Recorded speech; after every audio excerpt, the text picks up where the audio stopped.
Selamat siang Tribuners, jumpa lagi bersama dengan saya Mutiara dalam tayangan berita selebritis. Kami akan menyajikan informasi terupdate dan menarik seputar selebritis tanah air untuk Anda. Dan inilah berita selebritis selengkapnya.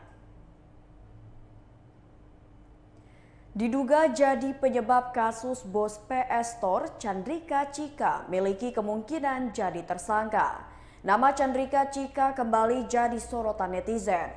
Bukan karena prestasi, Cika jadi bahan perbincangan lantaran dituding jadi penyebab ditangkapnya bos PS Store. Diketahui bahwa Putra Siregar dan Rico Valentino ditangkap karena kasus penganiayaan. Hal ini terjadi diduga karena Rico Valentino membela Chandrika Cika. Melansir dari tribunnews.com, Chandrika Cika pun memenuhi panggilan polisi dan memberikan keterangan. Cika pun hadir di Polres Metro Jakarta Selatan pada pukul 13.20 waktu Indonesia Barat dan membeberkan sejumlah fakta. Cika menyebutkan bahwa hubungannya dengan korban hanyalah sebatas teman saja.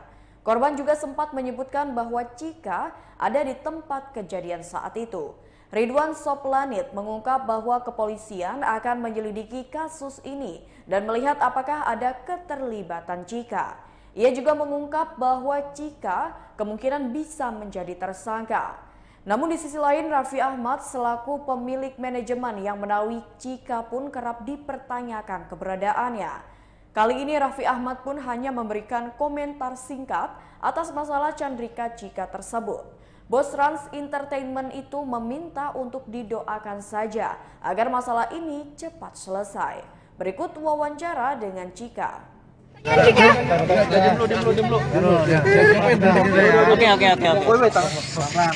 Ya, oke bang. Oke, Cika, gimana? Mundur yuk. Bang. Oh, diam. Satu-satu ya. Ya. Yo. Ya, bagaimana kita? Aman. Munduran. Kasih jalan. Ini kabel nih.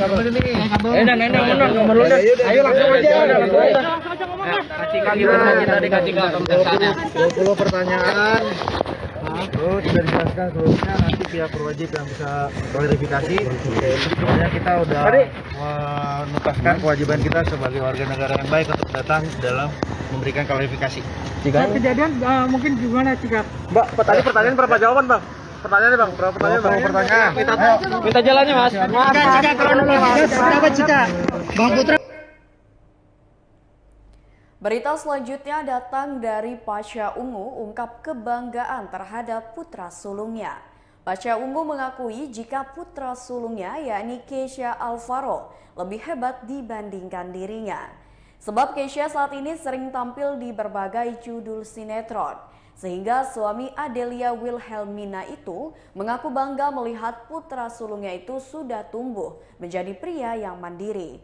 Bukan tanpa sebab. Pasha mengatakan di usia belia, putra sulungnya itu dapat menghasilkan pundi-pundi rupiah. Hal itu yang membuat dirinya kagum. Lebih lanjut, Keisha juga akan menciptakan sebuah karya baru lewat industri musik bersama sang adik. Atas keputusan tersebut, ia tak mau membatasi anak-anaknya untuk terus berkarya di dunia hiburan tanah air. Mantan wakil wali kota Palu itu bahkan beruntung Keisha Alvaro bisa menjadi kakak yang menjaga adik-adiknya. Berikut wawancara dengan Pasha Ungu. 18 tahun sudah masuk usia dewasa ya. Jadi saya juga sangat terbantu ya karena Keisha udah gede, jadi udah bisa juga bareng-bareng liatin adiknya gitu loh, kan adik-adiknya banyak gitu kan. Jadi ya saya kira alhamdulillah ya gitu, nggak ngerasa waktunya cepet banget. Terus bisa juga alhamdulillah komunikasi juga baik gitu kan. Kemarin kita bisa. Berita selanjutnya datang dari Titi Kamal lakukan tes DNA demi ketahui potensi anaknya. Sebagai orang tua, Titi Kamal dan Christian Sugiono selalu mengupayakan yang terbaik untuk tumbuh kembang anak-anaknya. Salah satunya adalah dengan menggali potensi anak-anaknya melalui tes genetik atau DNA test. Apalagi mengingat kedua putranya Arjuna dan Kai mempunyai kepribadian yang sangat bertolak belakang. Titi mengaku bahwa dirinya sempat kebingungan mengarahkan Arjuna yang punya kepribadian introvert. Namun setelah mengetahui hasil dari tes DNA, Titi jadi bisa lebih memahami potensi putra pertamanya tersebut. Berbanding terbalik dengan Arjuna, hasil tes DNA Kai justru menunjukkan adanya potensi sebagai seorang entertainer seperti kedua orang tuanya. Senada dengan Titi, Tian, sapaan akrab Christian Sugiono juga merasa senang dengan adanya tes DNA. Apalagi tes ini hanya perlu dilakukan sekali dengan hasil yang akurat untuk mengetahui potensi dalam masing-masing individu. Berikut wawancara dengan pasangan Titi Kamal dan Christian Sugiono. Anak-anak mungkin dari segi, kalau Kai sama Juna kan ada dua orang yang maksudnya kepribadiannya lumayan beda ya, satunya lebih ekstrovert, satunya introvert. Nah dari situ aku bisa tahu nih, tadinya kan aku agak bingung nih nanti si Juna diarahinnya kemana. Ternyata lewat hasilnya dari DNA asalnya aku jadi udah tahu kalau Juna itu bisa lebih ditumbuh kembangkannya tuh lebih dimaksimalin lagi dari segi akademisnya, karena dia senang banget tuh menghafal ini itu segala macam.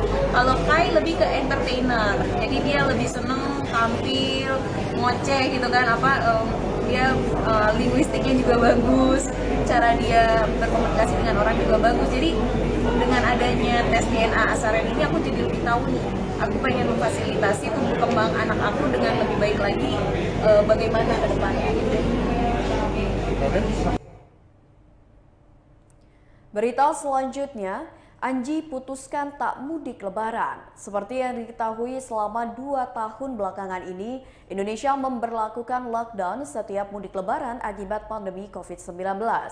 Namun di tahun 2022 kali ini, tradisi mudik saat lebaran sudah tidak dilarang karena kasus COVID-19 sudah menurun pesat. Kendati demikian, mantan vokalis Drive yakni Anji justru enggan untuk melakukan mudik mengingat ramainya masyarakat yang ingin pulang ke kampung halaman tahun ini. Lagi pula Anji mengungkapkan bahwa dirinya tak pernah tertarik mudik di hari lebaran. Di samping itu Anji merasa bahwa mudik biasanya juga jalan-jalan ke luar kota dan hal itu bisa dilakukannya saat bukan high season. Meski tidak mengikuti tradisi mudik lebaran, tetapi untuk tradisi THR, Anji Drive masih menjalankannya. Berikut wawancara dengan Anji. Waktu di Tanah Suci itu ada doa khusus nggak sih Mas Anji? Ada lah pasti, tapi doa itu kan sesuatu yang pribadi ya.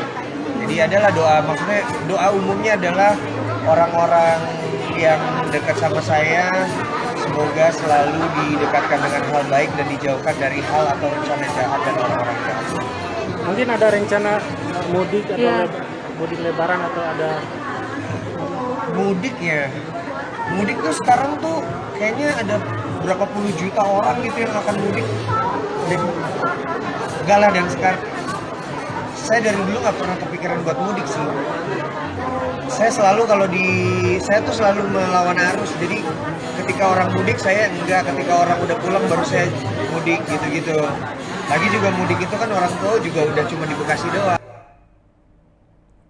Berita selanjutnya datang dari Noella Indonesian Idol diperiksa pihak kepolisian atas kasus DNA Pro. Noella Mikelia alias Noella Idol menyebut akan mengembalikan dana yang ia dapatkan dari DNA Pro apabila diminta. Terlebih apabila uang yang diminta pada Noella Idol bukanlah haknya. Menurut Noella, dirinya sudah menjalani proses pemeriksaan dengan kooperatif. Namun ketika disinggung soal nominal bayaran yang diterimanya, Noella enggan membeberkannya. Noella Mikelia menyebutkan keterkaitannya dengan DNA Pro hanya sebatas pengisi acara sebagai penyanyi. Acara itu sendiri berlangsung di Jakarta pada Agustus 2021 lalu. Seperti diketahui, sederet nama selebriti turut menjalani pemeriksaan kasus robot trading DNA Pro. Selain Noella, beberapa nama selebritis lainnya yang telah menjalani pemeriksaan kasus DNA Pro antara lain Ivan Gunawan, Lesti Kejora, Rizky Bilar, dan Rosa. Berikut wawancara dengan Noella. Jadi akan dikembalikan ke Noella? Kan diminta untuk dikembalikan dari Noella sendiri, apakah akan berkembang sama? Ya tentu saja. Saya sangat kooperatif ya. Kalau harus dikembalikan, tentu saja saya akan kembalikan. terutama mengembalikan apa yang bukan milik saya gitu ya. Jadi semuanya tadi udah diproses dengan sangat baik dan kebetulan udah selesai. Mbak Naila sendiri mungkin pernah diajak kerjasama dari DNA? Tidak, selain mengisi acara hanya sebagai penyanyi aja. Berarti cuma mengisi acara untuk bernyanyi satu kali ya Mbak ya? Betul. Lokasinya di mana itu Kak? Lokasinya di Jakarta. Apa uang yang diberikan yang menaruh sebagai penyanyi saja ya? Berapa banyak Mbak jumlahnya Mbak? Ada lah. Itu kapan ya Mbak? Itu bulan Agustus tahun 2021. Cukup hanya sekali apa? Hanya sekali. Baiklah Tribuners, itulah berita selebritis bersama dengan saya Mutiara. Selamat siang dan sampai jumpa.